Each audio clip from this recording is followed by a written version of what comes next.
Breaking news में बड़ी खबर आपको बता दें, बिहार सरकार में मंत्री रामकृपाल यादव का बड़ा बयान सामने आया है। उन्होंने तेजस्वी यादव पर प्रहार किया। उन्होंने सीधे सीधे कहा है कि आरजेडी के 25 विधायक सीधे सीधे भाजपा के संपर्क में है। तो क्या ये पूरा मामला बताएंगे आपको। मेरे साथ मौजूद है मेरे सहयोगी नवेंदु जी।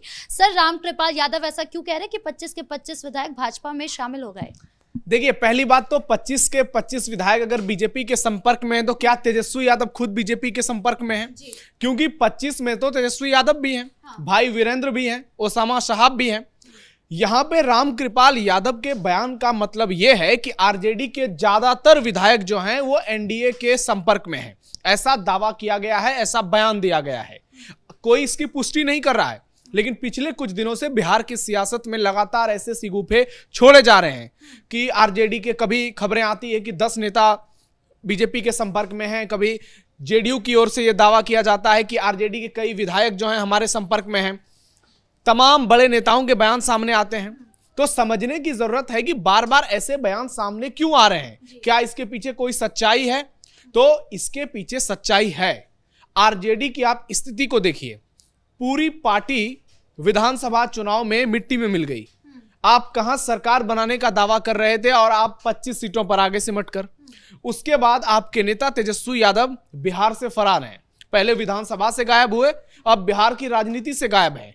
तेजस्वी यादव पर उनको बिहार में आखिरी बार कब देखा गया था, अब लोग ये भी गूगल में सर्च कर रहे हैं। पता चल रहा है कि तेजस्वी यादव तो हिस्ट्री शीटर के साथ यूरोप में घूम रहे हैं। और पार्टी की स्थिति ऐसी है कि राज्यसभा चुनाव होने वाले हैं और उनके पास इतना भी आंकड़ा नहीं है कि वो एक सांसद को चुन पाए।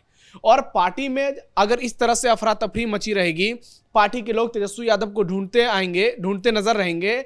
उसके बाद कोई भी तैयारी पार्टी की नहीं है आगामी चुनाव को लेकर, आगे की रणनीति को लेकर। उस बीच में तेजस्वी यादव कहां है, ये सवाल तो उठेगा। और अगर तेजस्वी नहीं है तो मतलब पार्टी एकजुट नहीं है। और इसी के चक्कर में ये बार बार दावा किया जा रहा है। और ऐसा नहीं कि रामकृपाल यादव कोई पहले व्यक्ति हैं जिन्होंने ये दावा किया है। वो पार्टी के बहुत पुराने नेता हैं। पिछले 10 से 12 सालों से वो बीजेपी में हैं और उसके पहले वो लंबे समय तक आरजेडी में रहे हैं। यानी वो आरजेडी को भी भली भांति जानते हैं, आरजेडी की कार्यशैली को जानते हैं। और आरजेडी के जितने विधायक हैं उनमें से बहुत सारे लोगों से इनकी दोस्ती है।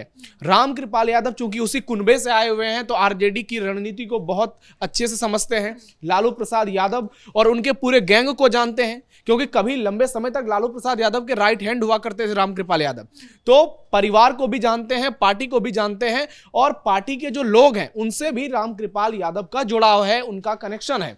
तो ऐसे में रामकृपाल यादव अगर दावा कर रहे हैं तो दावे में दम जरूर है। और यह बात तो तय है कि 25 के 25 अगर नहीं भी संपर्क में हैं तो 15-20 विधायकों से इनकी बातचीत जरूर चल रही होगी। इससे पहले भी देखा गया है कि चिराग पासवान की ओर से भी कहा गया है कि भाजपा की ओर संपर्क में है या फिर किसी और पार्टी की ओर संपर्क में है। और ये इसलिए हो रहा है क्योंकि बिहार विधानसभा चुनाव में रिजल्ट अच्छे आए हैं तो विधायक के रंग भी बदलने लगे हैं। देखिए, ये तो सियासत का चरित्र है कि जो पार्टी सत्ता में रहती है ज्यादा लोग उसके साथ आना चाहते हैं। चिराग पासवान ने दावा किया था कि आरजेडी के विधायक जो हैं पार्टी से खुश नहीं है। उसके अलावा आप देख लीजिए, अभी कल का बयान है बीजेपी के दिग्गज नेता बिहार में छातापुर से विधायक हैं नीरज बबलू। उन्होंने कहा है कि आरजेडी के कई विधायक हमारे संपर्क में हैं। उसके पहले जेडीयू के राष्ट्रीय प्रवक्ता हैं नीरज कुमार, नीतीश कुमार के बेहद खासम खास हैं। उन्होंने दावा किया था कि आरजेडी के सभी विधायक हमारे संपर्क में हैं।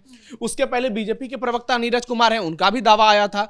तो इससे आप समझा जा सकता है कि आरजेडी के खेमे में खलबली तो मची है, पार्टी के भीतर अफरा तफरी मची हुई है और विधायकों में असंतोष है। उनको लग रहा है कि उनकी सुनवाई नहीं हो रही है, उनको अपने भविष्य पर संकट के घने बादल नजर आ रहे हैं और उनको लग रहा है कि यदि वो सरकार में शामिल हो जाएं तो हो सकता है कि उनका भविष्य भी बेहतर हो जाए। क्योंकि यहां पर स्वार्थ जो है वो सबसे आगे है। ये नेताओं का चरित्र होता है। और चाहे बिहार की बात हो, पंजाब की बात हो, जम्मू कश्मीर की बात हो, और ऐसा पहली बार नहीं है कि किसी पार्टी के विधायक दूसरी पार्टी में शामिल होंगे। आपको याद होगा पिछले बार ही यही तेजस्वी यादव थे जिन्होंने ओवैसी की पार्टी के सभी विधायकों को तोड़कर खुद में शामिल करा लिया था। उसके अलावा बीजेपी में मुकेश सहनी के पार्टी के विधायक शामिल हो गए थे। जेडीयू में आरजेडी के विधायक शामिल हुए थे। अभी चुनाव के समय भी यही देखने को मिला, जब टिकट एक दूसरे को नहीं मिला तो लोग इधर उधर पाला बदलने लगे। तो सवाल यह है कि आरजेडी आखिरकार क्या अब बच पाएगी क्या तेजस्वी यादव आरजेडी को संभाल पाएंगे? तो इसके लिए उनको सबसे पहले भारत की धरती पर आना पड़ेगा। ये वो जो आजकल क्रिसमस मना रहे हैं उससे उनको बाहर आना पड़ेगा और बिहार की मिट्टी को पहचानना पड़ेगा, क्योंकि लालू यादव के विरासत के सहारे आप राजनीति लंबी नहीं खींच सकते। एक और तो आप पर बड़े बड़े आरोप लगे हैं, गंभीर आरोप लगे हैं, उसके बाद आपकी रणनीति पर सवाल उठता है कि आप खुद से कुछ भी प्लानिंग नहीं कर पा रहे हैं, आपको संजय यादव का सहारा लेना पड़ रहा है जो कि महागठबंधन को पूरी तरह से डुबा रहे हैं। तो तेजस्वी यादव की काबिलियत लोग कब देखेंगे? जो स्थिति राहुल गांधी की कांग्रेस में है वही हालत अब तेजस्वी की आरजेडी में होने लगी है, और आरजेडी के लोग इससे परेशान हैं क्योंकि तेजस्वी के नेतृत्व में 2020 का चुनाव लड़ा। आरजेडी ने जरूर वहां पे ठीक ठाक सीटें जीती, सबसे बड़ी पार्टी बन गई 75 सीटों के साथ, लेकिन उसके बाद क्या हुआ? लोकसभा चुनाव में कितने बड़े बड़े दावे किए गए कि बिहार में महागठबंधन बहुत बड़ा तीर मार लेगा, मोदी और योगी की, नीतीश की, सबकी रणनीति यहां धरी की धरी रह जाएगी। लेकिन पूरे देश में आप देखिए कि बीजेपी 240 पर आ गई, महाराष्ट्र में प्रदर्शन खराब हुए, पश्चिम बंगाल में प्रदर्शन खराब हुए, उत्तर प्रदेश जो देश का सबसे बड़ा सियासी सूबा है जहां से बीजेपी को सबसे ज्यादा उम्मीदें थी, वहां स्थिति खराब हो गई। लेकिन बिहार में एनडीए गठबंधन के पास करीब 30 सीट चले गए, यानी तेजस्वी यादव की पॉलिटिक्स धरी की धरी रह गई और उनकी सारी रणनीति फेल हो गई। तो ऐसे में एक झटका वहां लगा। उसके बाद अभी विधानसभा चुनाव हुए, उसको लेकर कितने दावे किए गए। तेजस्वी यादव ने तो शपथ ग्रहण की तारीख तय कर दी थी, लेकिन जब नतीजे आए तो खुद तेजस्वी यादव के होश उड़ गए। तो इससे अब आरजेडी के समर्थकों को, आरजेडी के कार्यकर्ताओं को लगने लगा है कि तेजस्वी यादव का जो विजन है वो पार्टी के लिए बहुत बेहतर नहीं है। आने वाले समय में अगर यही स्थिति रही तो पार्टी पूरी तरह से डूब जाएगी, क्योंकि लालू प्रसाद यादव की स्थिति बहुत खराब है।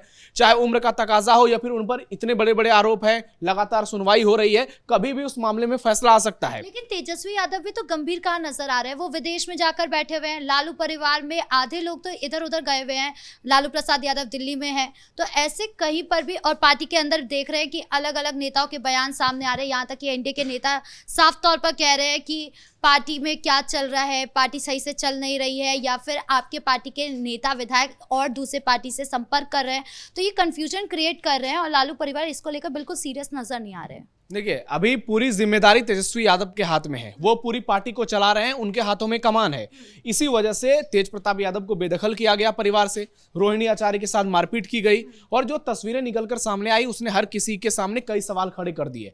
ऐसे में क्या तेजस्वी यादव अपनी जिम्मेदारियों को निभा पा रहे हैं? क्या वो पार्टी को एकजुट करने की कोशिश कर रहे हैं? तो उसका जवाब मिलता है नहीं, क्योंकि अगर ऐसा तेजस्वी करते तो वो इतनी लंबी छुट्टी के लिए विदेश नहीं जाते। अभी पूरे बिहार में राज्यसभा चुनाव को लेकर सुगबुगाहट तेज होने लगी है। कई पार्टियों को लेकर ये दावे किए जा रहे हैं कि उनके विधायक इस पार्टी के संपर्क में है, इस पार्टी के विधायक उस पार्टी के संपर्क में है। तो ऐसे सियासी रस्साकसी के बीच में आपका बिहार छोड़कर बाहर भाग जाना ये बताता है कि आप राजनीति को लेकर सीरियस नहीं है। और अगर लीडर की ही यही स्थिति है तो टीम तो निश्चित तौर पर बिखरेगी, और इसी की वजह से आरजेडी के नेता, कार्यकर्ता, समर्थक सारे लोग परेशान हैं।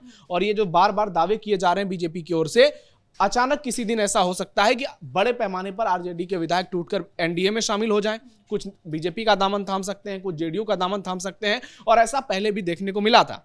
पिछली बार जब नीतीश कुमार ने आरजेडी का दामन छोड़कर एनडीए के साथ जाने का फैसला लिया था, तो उस समय भी चाहे वो अनंत सिंह की पत्नी नीलम देवी हो, चेतन आनंद हो, उन्होंने भी पाला बदला था।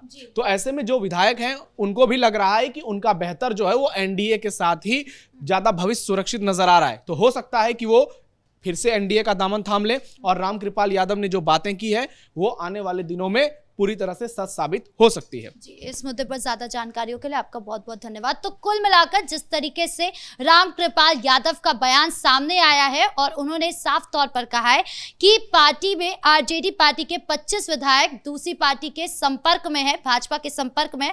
तो ऐसे में सवाल ये उठ रहा है कि क्या ऐसा सचमुच है या नहीं है, और 25 विधायक में तेजस्वी यादव भी हो सकते हैं। तो क्या ये बयान जो दिया गया है वो सच है भी या नहीं है, कितना सही है, इसको लेकर सवाल उठ रहा है। सियासत गरमाई हुई है। अब ऐसे में आगे क्या कुछ होगा यह भी देखना बाकी है।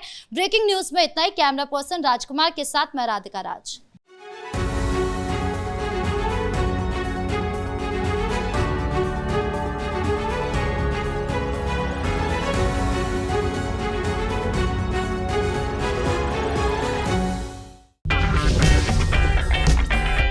अगर आपको हमारा वीडियो पसंद आया हो तो इसे लाइक करें, हमारे चैनल को सब्सक्राइब करें, और हाँ, बेल आइकन दबाना ना भूलें, ताकि आप तक हमारे वीडियो की नोटिफिकेशन पहुंचती रहे।